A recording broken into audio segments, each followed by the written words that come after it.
I sort of miss the Premier League. I really do.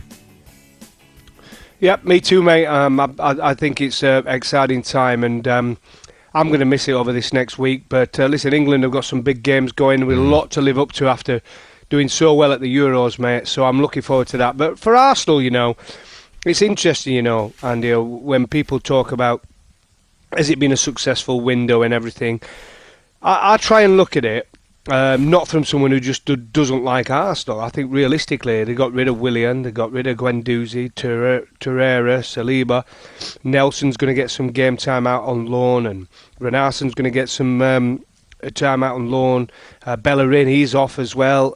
Luis obviously left at the end of the season. So you've got to look and think they've got them players off the wage bill and out of the football club. They brought in some players. A lot of criticism for a number 2 costing 24 million, which I totally get. I would expect him to be number 1 probably by 10 games in, realistically. Ben White, I think, is a good player. Probably not worth 50 million, but a good player. Odegaard's a good player. Lokonga is a good player. And it's just defensively. If they can get it together defensively, Arsenal, I still think they've got a fantastic team, mate. I don't think they've got any issues. What's fantastic? I mean, they've just brought Tommy Yasu in, right? I tried to Google. I tried to find out more about him. He's a centre half that's a right back, or he's a right back that's a centre half. No one. Well, really he's going to play right back. He's going to play right back. No one really. I mean, what are Arsenal building, Goffey? Are they building a team that's going to get in the top 8? Or are they building for a team that's going to challenge or top? Do you know what I mean? What's their game plan? I tell you why I asked that, right? I was reading about Jarabchim, that was, of course, Williams' agent, sorry. And he was saying that the conversation he had with the manager and Edu about their long-time game plan wasn't the conversation they've had recently. And what he was told the game plan was for Arsenal over the 6 months that are coming up, the 9 months, the 12 months, he hasn't seen any of that. And that's one of the reasons why he advised his client to break free from a contract where he was going to get about £20 million. I mean, what does that tell you about where Arsenal are headed? I mean, listen... I think it's more down to Willian, that wanting to go back and play home. I think that's what it came down to. Yes, he took a big hit, but does he sit on the bench or not even be in the squad? Or does he decide to get some game time elsewhere and be close to his family? I think Arsenal, when I look at them now, I think they're building a very young side. Tierney's still young. What are they Ben building White. They've got Insaka. They've got Odegaard. They've got Smith Rowe. They've got Martinelli. They've got Gallagher. But what is that? Is that a top 8 side? Well, I think with the talent they've got there, we just mentioned Saka and Smith Rowe. They're 2 fantastic players. Tierney's a fantastic player as well, And I think they've got to be realistically looking at top 6. They really are. It's just not been a great season. Let's not get confused, though, by the start of the season. Yes, the Brentford game came up. Anybody can get done first game of the season. Right? Yeah. That can happen. Yeah. That can happen, and it's happened many, many times. Yeah. But the next 2 games were very, very difficult, where you wouldn't expect Arsenal to win. Not these days, anyway. No, but the way they lost against Man City was a disgrace. Yeah. It was an embarrassment. But he hasn't had his best. Well, we don't know what he thinks his best team is, but it has been a bit makeshift, hasn't it, so far for Arsenal in the games they've played. When he can get everybody back from COVID or injury issues, he's actually got a strong squad there. A very, very strong squad. He's kept Lacazette. He's got Nketiah still. He's got Martinelli. He's got Cedric. He's got Holding, Chambers. They're going to be bench players. At the minute, they're playing in the starting 11. They shouldn't be anywhere near the starting 11 of Arsenal. And they're going to be on the bench. Okay, well, listen, I really want to hear, rather than talk negative about Arsenal, I want to maybe find out if there's Arsenal fans that are optimistic about the future. Goffey made some good points about the team that's playing at the moment and the team that Arsenal could have in maybe 6 months' time. So let's try and be positive. Let's put a positive spin on Arsenal. Arsenal fans, I know a lot of you aren't happy with, of course, the management, the structure at the club, with Edu, etc., in charge of recruitment. But I want to hear if there's Arsenal fans out there that think, everyone calm down. Goffey you made some really good points about the teams they've played recently. The manner in which you've got beat is another thing, but still, big games, apart from the Brentford one, the first one, but first game of the season at Brentford's gaff as well, so that's never going to be easy. So Arsenal fans, if you're thinking, look, calm down, it's too early, I still think we'll get top 8, top 6, etc. 08717 223344. We can speak to an Arsenal fan actually now.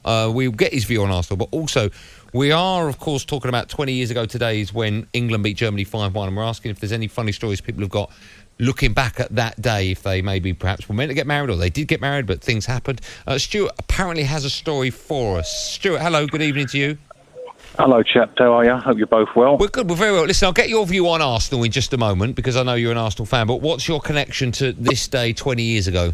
Right, 20 years ago today, I should have been getting married, but I was sitting in the barbers about an hour before, and I thought, nah, I don't think so. So I got in a cab, went down to the station, and got a train down to Brighton. And watching the game in a pub down there, switched my phone off, and that was that, basically. Usually I'd say something here, Brian, but I've got to pick my jaw up from the ground. But you just didn't turn up. You just didn't even turn up. No. Right, okay. Didn't tell anyone. Hold on, I've got so many questions for you. Hold I on. told the barber. Right, Stuart, okay. How long were you... we shouldn't laugh. How long were you going out with her for? About 2 years. Okay. About 2 years. And had you ever discussed beforehand, maybe it's the wrong thing to do? Yeah, do you know what? I knew way before that it was never really the right thing for me, to be honest with you. And I think in hindsight, I think she did as well, to be honest. So, okay. Yeah. And the first conversation you had when you turned your phone on with her, however long that was after, what happened? Oh, she just went mental. You can imagine, can't you? Yeah, of course I can. Yeah. The biggest day of her life that you've ruined, Stuart. She went mental. My mum went mental. Yeah. My old man thought it was the best thing I'd done. Well done, he said. That's it. That's the way to do it. Don't muck about. If you don't want to do it, don't do it. Yeah, so okay. Yeah. And do you? Yeah, but perhaps tell them might have been a good idea. Though. To actually tell them would have been probably the right thing to, and then turn your phone off. They had a good party, apparently. Do you speak to her at all nowadays, Stuart? Of course I don't. Yeah. Yeah, that's probably wise. What did you make of the game then that night? So you watched it on your own? Yeah, I watched it in the pub. It was all right. Yeah, I watched it in the boozer. It was all right. Are you married now, Stuart? No. No, that doesn't surprise me. Not for him, is it? It's not for him, marriage. Wow, that is an insane story, Stuart. Oh, dear. Listen, getting back to Arsenal, we're a shambles. Seriously. I don't want to ever turn up at Arsenal. I'd literally go down to Brighton every week instead of going to watch the Arsenal. It's down. I blame Arteta personally. It's down to him. He's making it too difficult for the players to understand his tactics, and they just don't want to play for him. It's obvious. So. Okay, then. What about this then? If this is going to be your side in, say, about 3 or 4 matches when everybody's back fitness-wise and everybody's up to scratch, Tommy Yasu, right back, you've got Leno or Ramsdale in goal, you've got Ben White, Gabriel and Tierney, right? Then you've got Partey and Xhaka or Lokonga, depends which way he goes. I think Xhaka, the way he started the season, will probably stay in there. You've got Saka, Odegaard and Smith Rowe, and then Aubameyang right up top. What's wrong with that? It's not that I don't want to play for no, do they, Goffey? I mean, at the end of the day, right?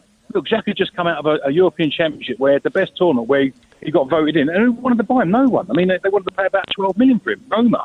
He didn't go anywhere, so we've got him for an extra year on his contract. No, he's too slow. He doesn't move the play forward. At the end of the day, you can have all these players because they don't want to play for the manager. What's the point? It's obvious Uber don't want to play for him. Lacazette don't want to play for him. You know, the kids will give a burst of gut for him, but... Well, they don't want to play for him. Maitland-Niles didn't want to play. He wants to go. Nelson wanted to go. He's managed to get out on loan, hasn't he? But Maitland-Niles, he's not gone anywhere, has he? So that's going to be interesting what they do with him. Stuart, thank you for your call for so many reasons. Keep them coming in, Arsenal fans. Your chance to tell it like it is. 08717 223344. We're only doing it for 10 minutes, then we move on. A real busy hour coming your way, or less than that, about 45 minutes. So, Arsenal fans, if you're thinking of calling in, don't hang about. 08717 223344. This is Drive on talkSPORT with WeBuyAnyCar.com. Score yourself some extra time and avoid a lengthy private sale.